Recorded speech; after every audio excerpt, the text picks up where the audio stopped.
स्वागत है आप सभी का Shashi sir official YouTube channel में। आज हम लोग देखेंगे मेरे प्रिय नेता। आज हम लोग का जो निबंध होगा वो होगा मेरे प्रिय नेता, और इसके लिए हमने चुना है महात्मा गांधी को। ठीक है, तो चलिए स्टार्ट करते हैं। सबसे पहले जो हमारा टॉपिक होगा, जो हमारा पॉइंट होगा वो होगा परिचय। तो चलिए देखते हैं परिचय।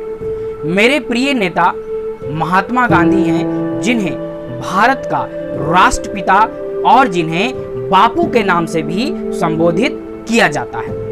वे सत्य और अहिंसा के पुजारी थे। उनका जीवन मेरे लिए एक प्रेरणा स्रोत है, इसीलिए मेरे प्रिय नेता महात्मा गांधी हैं। चलिए अब देखते हैं अगला पॉइंट, जन्म और शिक्षा। महात्मा गांधी का जन्म 2 अक्टूबर सन 1869 ईस्वी को गुजरात के पोरबंदर में हुआ। इनके पिता और माता पुतलीबाई थी, और महात्मा गांधी का पूरा नाम मोहनदास करमचंद गांधी था। शुरुआती जो इनकी शिक्षा हुई वह गांव में हुई, और आगे चलकर उच्च शिक्षा गुजरात के गांधीनगर से भी इन्होंने लिया, और फिर वकालत की पढ़ाई करने के लिए ये इंग्लैंड भी गए। और जब इंग्लैंड से वकालत की पढ़ाई करके भारत लौटे तो भारत आकर कई न्यायालयों में, कई कोर्टों में इन्होंने वकालत करनी शुरू कर दी। इस तरह इनकी शिक्षा पूर्ण हुई। अब देखते हैं अगला पॉइंट इन्हीं के विषय में, दक्षिण अफ्रीका प्रवास। दक्षिण अफ्रीका प्रवास, ये जो पॉइंट है बहुत इंपॉर्टेंट है। ठीक है, इसको देखते हैं। दक्षिण अफ्रीका प्रवास एक बड़े सेठ के मुकदमे के सिलसिले में सन 1993 ईस्वी में महात्मा गांधी को दक्षिण अफ्रीका जाना पड़ा।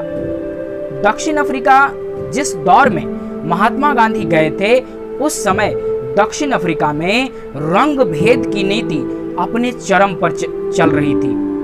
खुद महात्मा गांधी को भी रंग भेद की नीति का सामना करना पड़ा। एक घटना उनके विषय में बताई जाती है कि जब वहां की एक ट्रेन में अव्वल दर्जे का यानी फर्स्ट क्लास का टिकट लेकर फर्स्ट क्लास की बोगी में जब महात्मा गांधी बैठे, तो जब टीटी आया तो यह कहकर उन्हें ट्रेन से उतारने लगा कि तुम काली चमड़ी के हो, इसीलिए काली चमड़ी वाला कोई व्यक्ति फर्स्ट क्लास के टिकट लेकर फर्स्ट क्लास के बोगी में नहीं बैठ सकता, दूसरे दर्जे में चले जाओ। महात्मा गांधी ने कहा यह मेरा अधिकार है, मैंने टिकट लिया है, मैं इस बोगी को नहीं छोड़ूंगा। तब जाकर टीटी ने क्या किया कि उस बोगी से धक्के मारकर महात्मा गांधी को नीचे उतार दिया। महात्मा गांधी ने बोगी से नीचे उतरते ही उस अंग्रेज टीटी को कहा कि जिस तरह तुम मुझे आज बोगी से नीचे उतार रहे हो, ट्रेन से बाहर फेंक रहे हो, एक दिन मैं तुम्हें अपने देश से बाहर फेंक दूंगा। यही नहीं, ये तो छोटी मोटी घटना थी। इसके बाद कई होटलों में, कई रेस्टोरेंट्स में इन्हें इस रंग भेद की नीति का सामना करना पड़ा। बड़ा से बड़ा होटल रुपया पैसा देने के बावजूद इनको रहने के लिए एक कमरा तक न दे सका। क्यों भाई? क्योंकि 5 स्टार होटल में काले लोगों को जगह नहीं मिलती, अच्छे रेस्टोरेंट में इनको खाना खाने नहीं दिया गया। और जब वकालत करने के लिए, जब केस के पैरवी करने के लिए ये कोर्ट में गए, तो जज ने इनकी पगड़ी उतरवा दी। जज ने महात्मा गांधी की पगड़ी उतरवा दी। जैसे ही महात्मा गांधी को अपने सर से पगड़ी उतारना पड़ा, महात्मा गांधी का जो आत्मसम्मान है, महात्मा गांधी के अंदर जो क्रांति की ज्वाला थी वो जल उठी, और उन्होंने दक्षिण अफ्रीका में रंग भेद की नीति के खिलाफ एक बहुत बड़ा सत्याग्रह चलाया। बहुत बड़ा सत्याग्रह का उन्होंने क्या किया? नेतृत्व किया। और यह सत्याग्रह इतना ज्यादा सफल रहा कि इसी सत्याग्रह ने महात्मा गांधी को महात्मा बनाया। दक्षिण अफ्रीका के अश्वेतों को महात्मा गांधी ने एकजुट किया और एकजुट करने के साथ साथ एक बहुत बड़े आंदोलन का संचालन किया रंग भेद की नीति के खिलाफ। और महात्मा गांधी के नेतृत्व में यह सत्याग्रह इतना सफल रहा कि अंग्रेजों को घुटने टेकने पड़े और इस बात का एहसास हो गया कि इस भारतीय में कुछ तो है। सच पूछिए तो गांधी को अगर महात्मा किसी ने बनाया, मोहनदास करमचंद गांधी को अगर किसी ने महात्मा बनाने का काम किया, किसी ने महात्मा के रूप में प्रतिष्ठित करने का काम किया, तो वो था दक्षिण अफ्रीका। अगर वो दक्षिण अफ्रीका नहीं जाते और रंग भेद की नीति के खिलाफ इतना बड़ा सत्याग्रह नहीं चलाते तो शायद इतिहास में आज इतना बड़ा नाम महात्मा गांधी का नहीं होता। एक सफल सत्याग्रह का संचालन करके सन 1915 ईस्वी में भारत लौटे, लेकिन जो गांधी सन 1893 ईस्वी में दक्षिण अफ्रीका गए थे, वो गांधी सन 1915 में भारत नहीं लौटे, बल्कि एक नए गांधी का आगमन हुआ था, एक गांधी का पुनर्जन्म हुआ था। वो गांधी जो अंग्रेजों को नाको चने चबा सकता है, वो गांधी जो अंग्रेजों को अपनी बात मनवाने के लिए हर तरह के हथकंडे अपना सकता है। अब देखते हैं अगला पॉइंट, देश हित में योगदान या भारतीय स्वतंत्रता में योगदान। महात्मा गांधी भारत आने के बाद अगर सबसे पहला कोई सफल सत्याग्रह चलाए तो वो था सन 1917 ईस्वी में बिहार राज्य के चंपारण में चलाया गया चंपारण सत्याग्रह, जो कि यहाँ किसानों पर किए जा रहे नील की खेती के लिए जो दबाव डाला जा रहा था अंग्रेजों के द्वारा, उसके खिलाफ यह सत्याग्रह चलाया गया।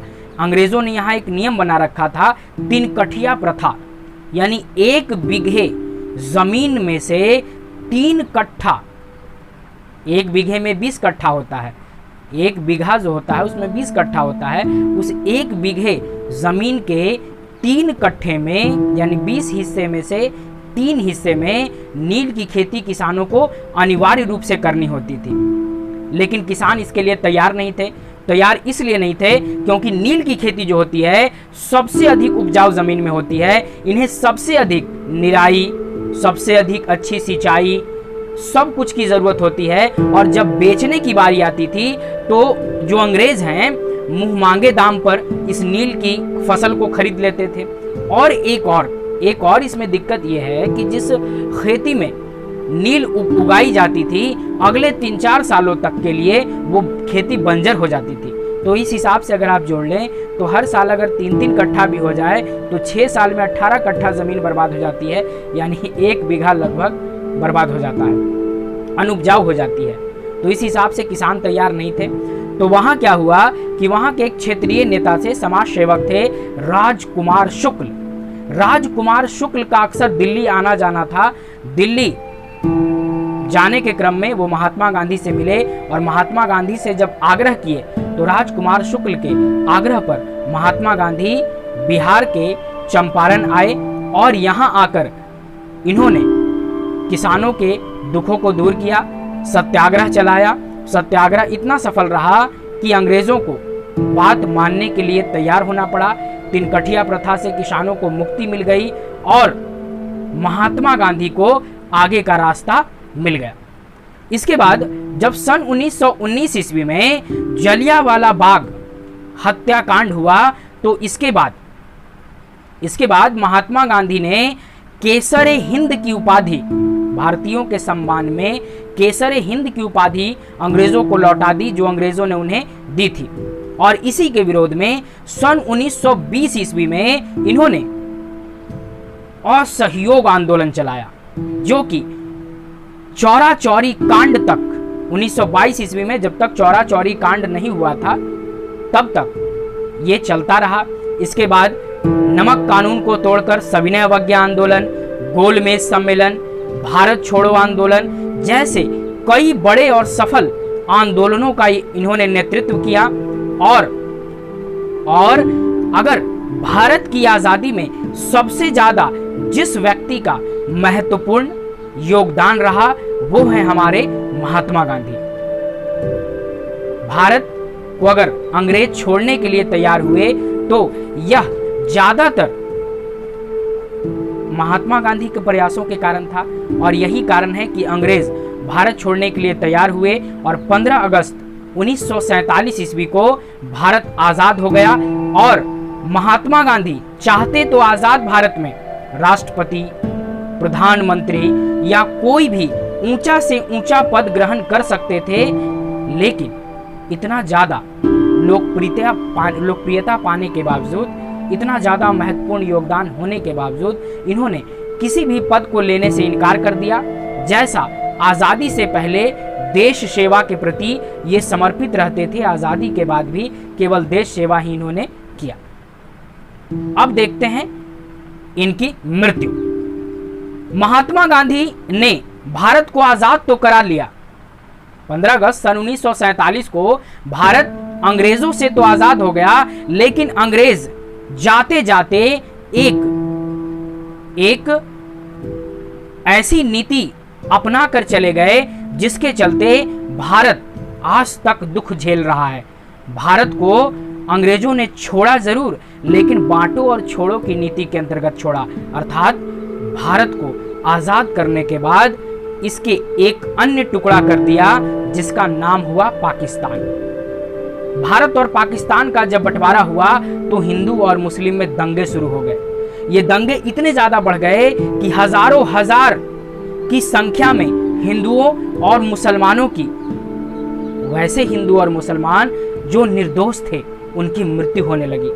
महात्मा गांधी ने बहुत प्रयास किया इस हिंसा को रोकने का, और आगे चलकर इनके प्रयासों और इनके आह्वान पर हिंसा रुक तो गई, लेकिन इस हिंसा को खत्म होते के साथ महात्मा गांधी नहीं बच सके।